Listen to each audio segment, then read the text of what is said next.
Hey guys, welcome to The Real Deal with Pace Morby and my life partner, Jamil Damji. He's gonna be joining us on the tour today. Guys, we are at 8603 Amy Brook Court in Humboldt, Texas. We're gonna be giving you guys a quick little walkthrough.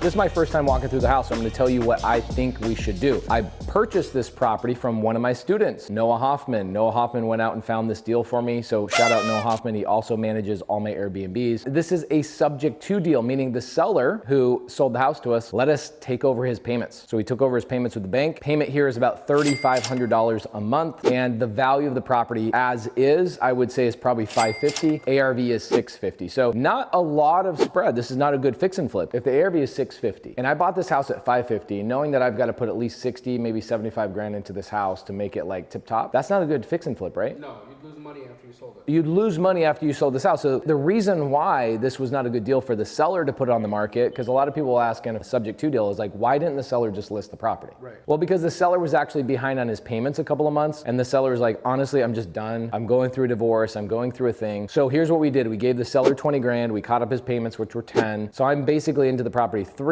plus closing costs. So I'm into it about $35,000 today. I own a $500,000 house for 35 grand. So that's what, 6% down, something like that. No qualification. Nobody looked at my bank records. Nobody looked at my tax records. So that's pretty cool. However, I now have a $3,500 payment, and most people watching this are going to go, what the hell are you going to do with this? I don't want this big of a house as a traditional rental. So I look at this as a short-term rental, either for corporate type of stuff, traveling nurses, or Airbnb, which I'm allowed to do in this neighborhood, which is very, very cool. So today, what we're going to do is very quickly walk through this house, and Jamil and I are going to talk about the things that we think we would do in this house. First and foremost, the first thing I see is I hate the floor. Wood floor in Houston is not a good idea, guys, because Houston is like, I can feel it on me right now. I feel wet, I feel greasy. Houston is a humid climate. So what I would do is pull this out, and I would actually put tile down. That's going to probably cost us a good 25 grand to pull this out, put down new tile. Next thing we're going to do, let's go upstairs first, is I would replace the carpet immediately. That's a big deal too. There's a lot of carpet. This house is 4,800 square feet. Huge, huge, huge. This is a big one. So, Oh, more stairs? yeah, more. What does this house remind you of, dude? Oh my gosh, more stairs. More stairs. Okay, so what do we see here? That's some water damage. We got a little bit of a roof leak here, right? So Noah, we gotta watch that and take a look at that. The good thing is there's not a lot of drywall damage. The doors are good for the most part. They must have had a plumbing issue here. Yep, there's a plumbing issue here. I can keep the shower surrounded here, which is good. I don't need full on renovation stuff here. I think I would replace the tile on the floor. Again, carpet. It's a good little Jack and Jill situation here. Yeah, it's great. I like this. Nice high ceilings up in here. It's good. Yeah, this is awesome. I bet the carpet by itself would be 5 grand. Yeah, it's big. And carpet's relatively like a really inexpensive way to replace flooring, but this is a lot of carpet. So 5 grand is probably the right number. I'm gonna do new flooring in here. Does it make you nervous to go carpet on a short-term rental just because of the traffic? Yeah, but then what do I do up here, right? Like, what do you end up doing? You could go, oh, vinyl, wood vinyl. Yes. That's what we do. All right, that's the smart move. You pay a little bit more, but you're not gonna have to replace it as often. Yeah. Or ever, you know? Yeah. See, this is a very Houston thing. You see this mold right here? Houston is very moldy.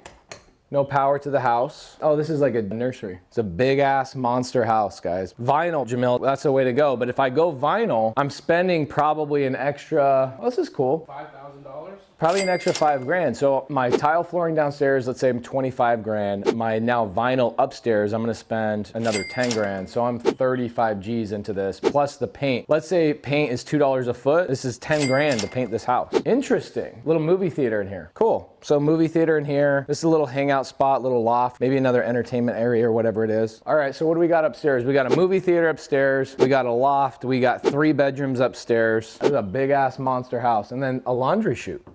That's cool. I'm already like, I'd say 45. I'm gonna keep the countertops. I'm gonna keep the cabinets. You can spray these cabinets. What would you spray these? White. White cabinets. So spray these cabinets white, add hardware. The cabinets are good, they just are an outdated color. Yep. You leave the travertine backsplash? I'd leave the travertine backsplash. I'd leave the Uba Tuba. Yeah, Uba Tuba, baby. I'm gonna get a new range. This is shit. To get a new range here. These are good. Kitchen for the most part is just fine. Tear out the slate. The slate is total shit. All right, so we got the garage there. Fireplace, a lot of living space in this house. All right, so here's the primary. This is great. I like this. I like a primary where you have the bed area and then you've got like a little hangout spot.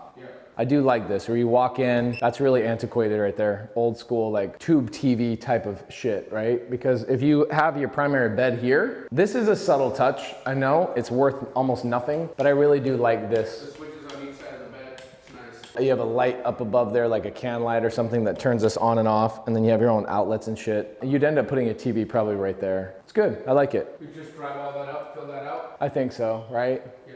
Okay, and then you come in here. I think if we're doing this as a short-term rental, you gotta debate like doing something really nice in here. Obviously we're doing tile floors. Look at these closets, bro. It's huge. You got some more water spots here. Oh, that's from the tub leak upstairs that they had, that they already fixed. What would you do in here? I would maybe do new countertops. I do some new countertops. I mean, that shower is huge. Retiling that and doing that all again is gonna be very expensive. I don't know that it's worth it, but you know, it's pretty dated too. Maybe what you do is you clean that up, and what you do is you just replace the glass with like a more luxurious Modern glass. Yeah. That's what you do, and then And you leave. change the fixtures so that they're not all like calcified.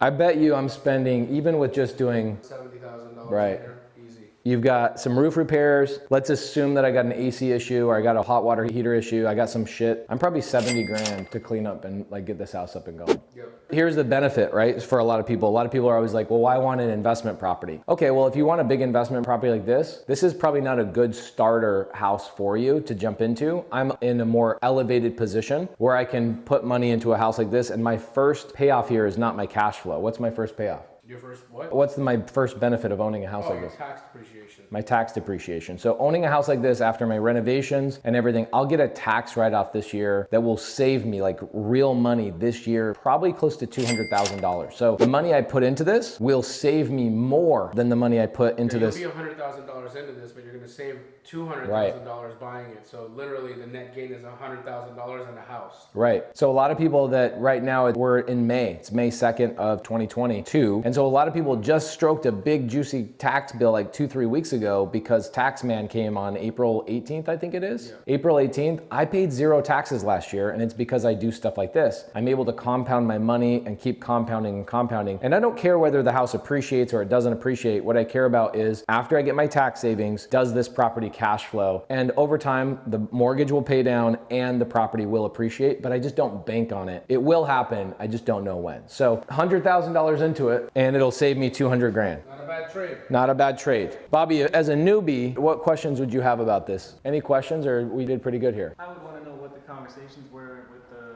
seller through Noah. Here's what's interesting. One of my students, Mike Hayes, had this under contract like 4 months ago, and Mike couldn't find a buyer for it. And the reason being is because it requires a big entry fee, right? If you guys want to know what an entry fee is, type in Pace Morby entry fee on YouTube and you'll see my entry fee video. It's an expensive entry fee. To get into this deal and enter into this deal is $100,000. Either A, you got to go raise private capital, B, you got to bring on a financial partner that, you know, you're not borrowing the money, you're just partnering on the deal. It'd be like if I found the deal and I go to Jamil and I go, hey man, will you bring the 100 grand? I'll bring the deal. You could do something like that. Or you need somebody like me that just goes, dude, I need the tax savings. And there's a lot of people that need tax savings. So Mike Hayes wasn't able to find that buyer because all he did was post it in the Facebook group. If your students in Astro, all they do is post something in a Facebook group, can you tell them that they're going to sell their house that way? I mean, maybe you got a 20% chance. You got to do active work. Right. Relationships sell deals. And what's funny is when Mike saw I got this under contract, he's like, what the heck, man? I had that under contract. I posted it in the Facebook group. I go, bro, I'm out there buying deals. The deals I buy are when people send me a text message or pick up the phone. You know, Alejandro Alvarez, who was just trying to FaceTime me, he sent me a text. He's like, yo, bro, I got you a deal. So he not only tried to FaceTime me, he called me to tell me why he FaceTimed me. And then he text messaged me and said, yo, I was trying to FaceTime you because I got you a deal. That's how you sell deals, right? That's how you do it. So guys, if you're new to me or our world at all, this is Jamil Damji. Make sure you check out his YouTube channel. Where are you at right now on subscribers? Just under 16,000. 16,000 guys. So let's get him to 20,000 guys. Yeah, go over there. Don't be babies. YouTube.com/Jamil Damji. Yes, sir. Jamil Damji, we'll put it on the screen here for you guys. Bobby Two Hands, who helped me start this YouTube channel, is holding the gimbal and the camera right now. So let's give that man some love as well. Thank you for tuning in to another episode of The Real Deal. We are in Houston, Texas.